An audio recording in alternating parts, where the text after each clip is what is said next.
आणि यानंतर आता बातमी कुणाल कामरा संदर्भातली आहे। कुणाल कामराच्या शो मधील प्रेक्षकांना सुद्धा आता पोलिसांनी समन्स बजावलंय। 2 फेब्रुवारीच्या शो मध्ये उपस्थित असलेल्या प्रेक्षकांना समन्स बजावण्यात आलंय। नया भारत या शो मध्ये उपस्थित प्रेक्षकांचे जबाब सुद्धा नोंदवले जाणार आहेत। शिवाय काही प्रेक्षकांचे जबाब नोंदवण्यास आता सुरुवात झाली आहे अशी माहिती मिळते। मूर्ख आहे ते, कायद्याला गाढव समजतायत आणि कायद्याचा गैरवापर करतायत। अशा पद्धतीनं या देशामध्ये कोणत्याही प्रकारे अभिव्यक्ती स्वातंत्र्य राहणारच नाही। तुम्ही प्रेक्षकांना गुन्हेगार ठरवताय। कोणता कायदा या महाराष्ट्रामध्ये काय आहे?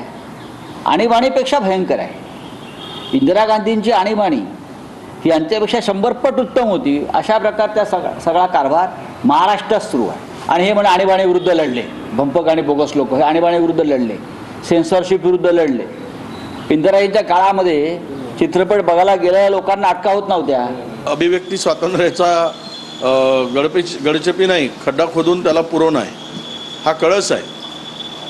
अरे कोण कुठे जावं, कोण काय ऐकावं, ह्याला काही बंधन आहेत काय? तो करमणुकीच्या दृष्टीने गेले, त्याला करमणूक म्हणून सोडून द्यायला पाहिजे। आता प्रेक्षकावर जर नोटीस बजावली आणि त्यांना उपस्थित राहा म्हणून सांगण्याचा प्रयत्न झाला तर मला वाटतं या देशामध्ये, राज्यामध्ये कायद्याचं राज्य राहिलं नाही, तर झुंडशाही आणि हुकुमशाहीचं राज्य आहे असं